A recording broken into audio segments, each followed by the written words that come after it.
to say a little bit more about where I'm coming from and why I look at what I look at. So I grew up in Manitoba, I grew up in Brandon, I was born in Scotland, I grew up in Brandon. And when I was growing up there, Brandon wasn't a particularly multicultural place, but there was a significant Aboriginal population and also in the surrounding areas. And so there were a lot of questions about how the Aboriginal and non-Aboriginal citizens were living together. And I think that the reason why I picked this up in my work is because I was pretty disappointed about the community that I lived in many ways on that front. So it was sort of, this kinds of questions that stick with you. And so I just keep coming back to them in different forms in my work because you kind of write about what you know, right? So I was really glad to take up this invitation to talk about Aboriginal peoples and politics as a non-Aboriginal community member, and the observations I've had about our society more generally, and how we might explain political participation in Aboriginal peoples within Canada. So they did ask me, Judy and Jared asked me to talk about a set of myths or a myth that I would like to dispel. And the one that immediately came to mind for me was this idea that Aboriginal peoples do not participate politically. And the reason why I'm saying that is out there as a myth is because all sort of first-year political science students learn that, according to the statistics, Aboriginal people don't vote.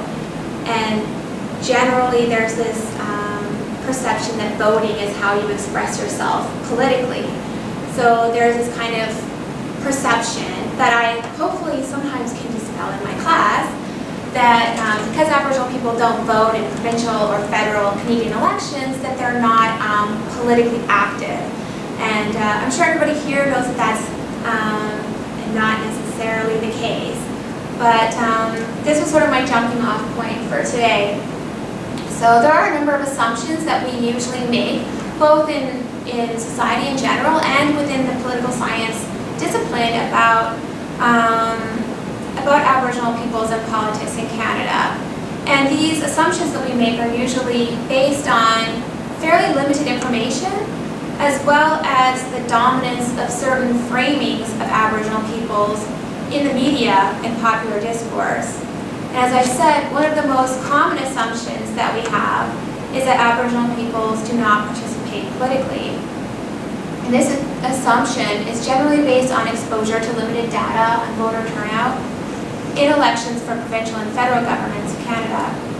So in my talk today, I want to offer two main points for discussion. The first is that while it is true that Aboriginal peoples do generally vote less in Canadian elections, and that's generally, we can get into some specifics later, do generally vote less in Canadian elections than their non-Aboriginal counterparts, the reasons for this are varied and complex, and are often based on an understanding of non-participation as a political act. The second main point of discussion I want to articulate is that voting in Canadian provincial and federal elections is not the only or even the best point of focus to evaluate Aboriginal people's political activity. So if we want to get a real sense of Aboriginal political participation in Canada, we must expand the scope of our evaluation to include a number of other political activities. So first I'm going to say just a little bit about Aboriginal peoples and Canadian elections before I move on to the second point.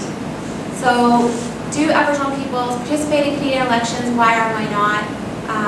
Say a little bit on that. So again, the data on voting participation by Aboriginal peoples in Canada are quite limited. As a recent study of Aboriginal participation in the Maritimes points out, very little attention has been directed at Indian or more generally Aboriginal voter participation in Canadian politics by those who study electoral participation. And the fact that we don't know that much about it is interesting for comment in and of itself. The few available studies show that on average, the turnout of Aboriginal people at federal elections is lower than that of other Canadians. According to an Elections Canada analysis of the participation of Aboriginal electors in the 2000 Canadian federal election, there are differences between turnout rates for Aboriginal people and other Canadians, as well as differences in these differences across provinces and territories. This analysis reveals that in some areas, turnout amongst Aboriginal voters is in fact higher than that of the Canadian population as a whole. And I'll come back to that. But what I want to point to here is that this really suggests the significance of context when we're trying to assess what's going on. And context is important not just when we're talking about location, but also historical context. And historically, Aboriginal people in their communities in Canada have faced a series of obstacles to electoral participation. The extension of the franchise to registered Indians is relatively recent. Prior to 1960, those Aboriginal peoples with official status under the Indian Act were prevented from voting in Canadian elections. According to Canadian law, Indians could only participate by giving up their status as Indians under the Indian Act. In other words, in order to vote in Canadian elections, many Aboriginal peoples were asked to give up the only distinct legal and political recognition that they had from the Canadian government as Indigenous peoples. For many, this cost was simply too much to pay. So it is important for us to remember that the lower turnout of Aboriginal voters recorded since 1960 is not so unusual if we consider that it often takes several decades for newly enfranchised people to exercise their right to vote at a rate similar to that of the majority. In addition, a significant number of Aboriginal peoples, as individuals and as communities, regard participation in Canadian elections as a threat to their unique rights and autonomy. Participation in mainstream Canadian institutions is often viewed by Aboriginal and non-Aboriginal Canadians as fundamentally opposed to Aboriginal self-determination. In other words, a nation-to-nation relationship, I'm using the term Aboriginal, and I could have taken 5 minutes to talk about language, but I didn't, but we can talk about it if you want. But for now I'm going to use Aboriginal because that was in the title, so I decided to go with that. But in other words, a nation-to-nation relationship is perceived as legitimate only in the absence of full participation in the institutions of Canadian governments. As Melissa Williams has rightly demonstrated, the two political goals, egalitarian inclusion through shared representative institutions and political autonomy through separate institutions of self-government, appear to many to be mutually exclusive. In fact, while Indigenous scholar Patricia Moncher-Angus critiques the state for its unjust relationship with First Nations peoples, she also argues that, quote, the commitment to examine Canadian responsibility is the task of Canadians and their governments. It is not my Mohawk place nor my responsibility to discuss or detail it, quote. This perspective often goes hand in hand with the idea that voting in a provincial or federal election in Canada is an act of granting legitimacy to that government. As many Aboriginal peoples in Canada do not view Canadian governments as exercising legitimate authority over their communities, the act of non-voting becomes a political act rather than an indicator of political apathy. Unfortunately, data does not exist at this time to indicate fully which understandings account for which act. But some Aboriginal peoples do vote, so we must ask, what factors account for this action? According to the Royal Commission on Electoral Reform and Party Financing, Aboriginal turnout depends on a number of factors related to the context of each election. The first one I want to point out here is age. We were talking about this earlier. The youth factor has to be taken into account when interpreting voter turnout statistics. According to 2001 Canadian census figures, approximately 50% of the Aboriginal population was under 24 years of age or younger.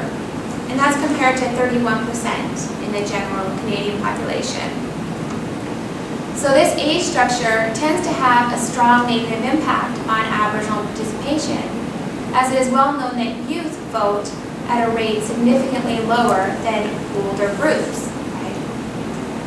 If this factor were to be taken into account, the overall difference between turnout rate of Aboriginal people and that of the general population would probably be reduced. Region is also a significant factor here. Empirical data on turnout rates in the '92 referendum and recent federal elections, especially in relation to exclusively Aboriginal polls, show a noticeable variation across Aboriginal communities and regions of the country. Data indicates that in northern polls, where Aboriginal candidates were present, turnout rates were comparable to and even exceeded that of non-Aboriginal communities. However, in the larger southern Aboriginal communities, turnout rates were generally much lower than the Canadian average. So that might be counterintuitive for some of us. Overall, high turnout provinces and territories are Prince Edward Island, Saskatchewan, Nunavut, Alberta, and British Columbia.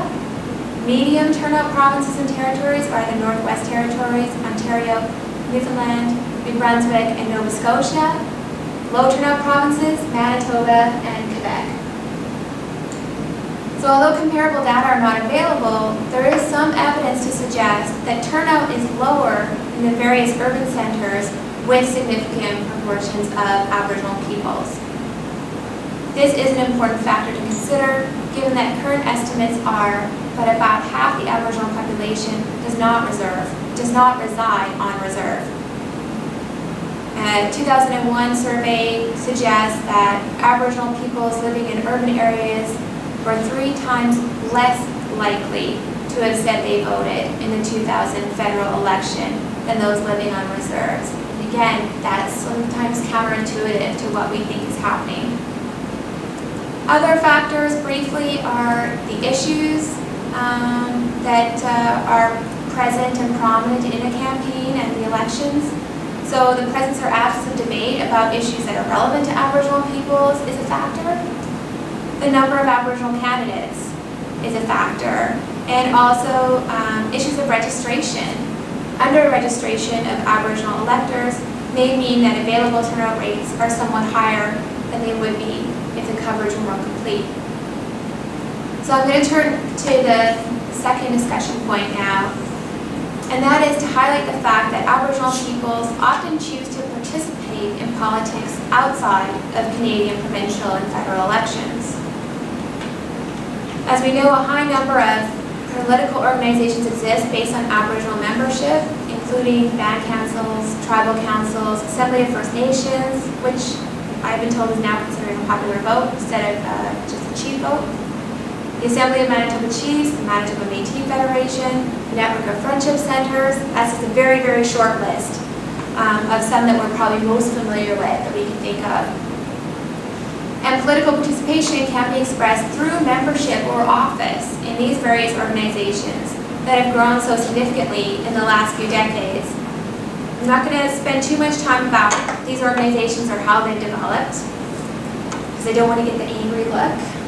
So I'll just say that while I do not have time to account for all of these activities that are occurring, which we can include within the scope of political activity, I do want to underline the significance of 2 avenues of Aboriginal political expression in more detail, and that is the courts and political protest. So a few words on the courts as an avenue of political expression. Again, I'm not going to take the time, I literally don't have the time to discuss any specific court action in detail, but I do just want to note the central role that the courts have played in Aboriginal politics in the last few decades, particularly since the repatriation of the Constitution and the entrenchment of the Canadian Charter of Rights and Freedoms. It is the courts, rather than the legislatures, that have taken the lead in defining Aboriginal rights. How you want to interpret those decisions is up to you, but these decisions have been made. Aboriginal peoples have increasingly opted for the courts as a political venue in part because legislatures do not respond to Aboriginal demands. The courts offer an alternative venue to challenge the status quo, especially for those populations that do not hold much weight at the polls. As former National Chief Phil Fontaine clearly demonstrated in his discussion of a 2007 Human Rights Commission case launched by the AFN and the First Nations Child and Family Caring Society on the inadequacy of the Canadian government's First Nations child welfare policy and service delivery, the courts are often a last resort. And sometimes, again, we don't understand that in the public discourse, our general perceptions. But almost always the courts are a last resort in these cases. So upon filing the complaint, Fontaine stated, quote, "There are more than 27,000 First Nations children in state care. This is a national disgrace that requires the immediate and serious attention of all governments to resolve. Rational appeals to successive federal governments have been ignored. After years of research that confirmed the growing numbers of our children in care, as well as the potential solutions to the crisis, we have no choice but to appeal to the Canadian Human Rights Commission. I have said all along that I would rather negotiate than litigate." So while some observers have suggested that the courts have been a site of significant victory for Aboriginal political change, others like Monter Angus argue that, at most, the Canadian history of adjudicating Aboriginal claims can be viewed as a string of narrow victories secured at great cost to both Aboriginal nations and individual citizens of those nations, each no more meaningful than a stroke of a pen. Because these legal victories are viewed against a backdrop of political non-will, the illusion is created their magnitude is great. Okay, so I have to move on to political protest. Another important avenue of political participation in any democratic society. In Canada, Aboriginal peoples have often turned to protest when other avenues, like legislatures and the courts, are closed or unresponsive. All Canadians have some familiarity with events such as Oka, Burn Church, Caledonia, and Chippewash. Yet while these events are an important part of political expression and engagement, most of us are not aware of these actions as political events. In fact, the dominant understanding of these protests is not as political, but as criminal. Even when the protest actions taken by Aboriginal peoples are clearly legal and the actions of the state are clearly illegal, the dominant framing of events in the media and popular discourse suggests that it is Aboriginal protesters who are engaged in something criminal and or anti-Canadian. At the forefront of this area of scholarship is the analysis provided by Wilkes et al. On nationalism and media coverage of Indigenous peoples' collective action in Canada. They collected data from 3 Canadian newspapers on the topic of Indigenous collective action in '95. Can't leave them hanging. In all of the framing coded as part of their analysis, the framing of Indigenous collective action as criminal and unlawful appeared in 64%, as a threat to race relations in 14%, and as economic cost in 5%. Only 18% of the total framings included frames of social justice, and even then this frame was often preceded by a negative frame about criminality. I'm going to skip some of the details about that and just conclude by saying that those of us interested in Aboriginal state relations in Canada generally, and Aboriginal political participation specifically, must look beyond the misconceptions and work to recognize the broad scope required to fully account for the varied ways in which Aboriginal peoples in Canada participate in politics. We must also continue to ask why it is that Aboriginal peoples choose some avenues of political engagement over others. Given that Manitoba has such a significant Aboriginal population and such low Aboriginal turnout in elections, this is an important question for us to prioritize here at home. We must recognize that while non-participation in elections can be a political act, dialogue and research must be encouraged in order to grasp the full meaning of this understanding and how much other factors like age, alienation, and even basic issues of voter registration account for these statistics. After all, as Manitobans, we all remember Elijah Harper standing up with his eagle feather in the legislature, and we know firsthand that when Aboriginal peoples are politically represented, they can have a profound and lasting impact.